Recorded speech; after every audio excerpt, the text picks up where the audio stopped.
Olá, seja muito bem-vindo. Eu sou o Caio Veríssimo e a partir de agora você acompanha comigo o que é notícia no Brasil e no mundo. Vamos lá? E a gente começa falando de uma notícia muito positiva. Isso porque depois de 5 anos, o Brasil está novamente livre do sarampo.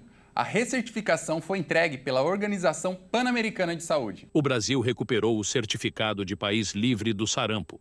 O país não registra caso da doença há 2 anos. O último, com transmissão em território nacional, foi confirmado em 5 de junho de 2022 no Amapá. Agora, a Organização Pan-Americana da Saúde entregou ao Ministério da Saúde a recertificação de eliminação do sarampo e também da rubéola e síndrome da rubéola congênita. O país já havia sido classificado como zona livre do sarampo em 2016, mas acabou perdendo o certificado em 2019, após surtos da doença. Entre fevereiro de 2018 e fevereiro de 2019, o Brasil registrou mais de 10 mil casos da doença. E o pico foi atingido em julho de 2018, com 3.950 casos. A vigilância se intensificou e a cobertura vacinal aumentou para conseguir novamente a recertificação. O sarampo é uma doença contagiosa e grave, que pode ser evitada por vacina. Uma pessoa infectada pode contaminar outras 18 pessoas. A transmissão acontece por meio das secreções do nariz e da boca expelidas ao tossir, respirar ou falar. Apesar de se recuperar, é preciso que a população continue tomando a vacina contra o sarampo, que é a tríplice viral e também imuniza contra rubéola e cachumba. Ela está disponível na rede pública para todas as pessoas de 12 meses a 59 anos.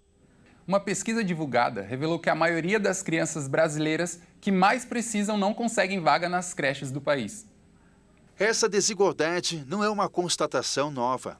O painel de monitoramento das metas do Plano Nacional de Educação, elaborado pelo INEP, mostrou que 20% das crianças entre as mais ricas do Brasil, 54% têm acesso à creche, ao passo que somente 28% das mais pobres têm a mesma sorte. O indicador da Fundação Maria Cecília Souto Vidigal, em parceria com a consultoria Quantis, trouxe uma análise mais aprofundada da situação por considerar não apenas o nível de renda, mas também indicadores como famílias monoparentais, com crianças com alguma deficiência, ou aquelas em que o principal cuidador da criança trabalha ou poderia trabalhar caso houvesse acesso à creche. Por esses recortes, combinados, mais de 4 milhões de crianças que deveriam ter prioridade no atendimento à creche, apenas 43% estão matriculados nesses estabelecimentos. A pesquisa identificou também as razões para a falta de acesso. Dessas crianças prioritárias sem acesso à creche, 56% não estudam por escolha dos pais ou responsáveis. O investimento na primeira infância é considerado um dos mais eficazes na redução da desigualdade a longo prazo. Crianças que nascem em famílias de menor renda e escolaridade, antes mesmo de entrar na escola, já vivenciam adversidades que prejudicam o seu desenvolvimento pleno. Por outro lado, vários estudos acadêmicos rigorosos revelam impactos positivos e duradouros em programas que ofereceram a crianças em situação de vulnerabilidade atendimento adequado desde os primeiros anos de vida, o que envolve não apenas o acesso à creche e pré-escola de qualidade, mas também a serviços de saúde e sociais, além do apoio e orientação às famílias. Entre 1989 e 2023, por exemplo, o percentual de crianças de 0 a 3 anos em creche saltou de 5% para 39%. Ainda falta, porém, muito avançar, especialmente nos grupos mais vulneráveis. E ainda falando em educação, 1 em cada 3 professores do ensino básico dá aula sem formação adequada na disciplina. A situação é ainda pior nos anos iniciais do ensino fundamental. A cada 3 professores de escolas públicas, 1 não tem a formação adequada para a disciplina que leciona. E considerando tanto as escolas públicas quanto as privadas, 12,8% dos docentes não possuem sequer graduação. Os dados são do Anuário Brasileiro da Educação Básica. O anuário aponta que, ao todo, 68% dos professores da rede pública têm formação adequada na disciplina da qual dão aula na educação infantil e no ensino médio. Nos anos iniciais do ensino fundamental, do 1º ao 5º ano, essa porcentagem sobe para 79%. Mas, nos anos finais, do 6º ao 9º ano, cai para 59% dos docentes formados nas áreas em que lecionam. Em toda a educação básica, 12,8% dos professores não têm ensino superior. O menor percentual de docentes sem formação é no ensino médio, em que 3,9% não são formados em nenhuma área. O Plano Nacional de Educação, que vence este ano, estabelecia como meta garantir que todos os professores da educação básica tivessem formação específica. E o governo federal decidiu zerar o imposto de importação sobre medicamentos utilizados contra o câncer.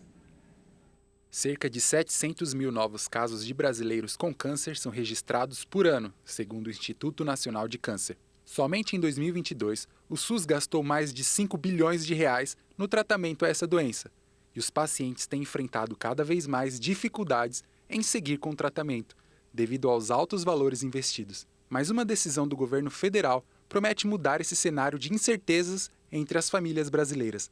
Isso porque veio do governo uma decisão de zerar o imposto de importação a medicamentos no tratamento a diversos tipos de câncer. Leucemia, linfoma, câncer de mama, pulmão, muitas das variantes da doença poderão ser tratadas agora com mais facilidade e a medida entra em vigor 7 dias após a sua publicação. Além das medicações, outros produtos também tiveram imposto zerado. São eles: insumos usados na produção de luvas médicas, lentes de contato hidrogel, filmes utilizados em radiografias. E pela primeira vez, a visão humana foi restaurada com substituição de células-tronco. O procedimento, que teve como alvo a região da córnea, mostrou sucesso em 3 pacientes. Uma equipe liderada pela Universidade de Osaka, no Japão, usou células-tronco pluripotentes induzidas como parte de um tratamento em pacientes com a visão comprometida por conta de um problema na córnea. Do grupo de 4 pessoas que participaram do experimento, 3 obtiveram melhorias no período de 1 ano. As evidências foram publicadas na revista científica The Lancet. Os pesquisadores reprogramaram células sanguíneas de um doador saudável para que voltassem a um estado semelhante ao embrionário.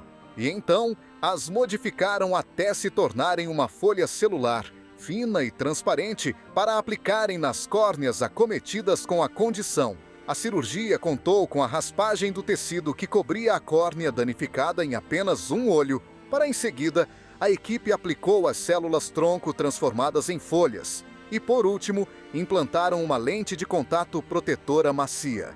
De acordo com os pesquisadores, após 2 anos de acompanhamento dos participantes, não foram observados efeitos colaterais graves provenientes do procedimento.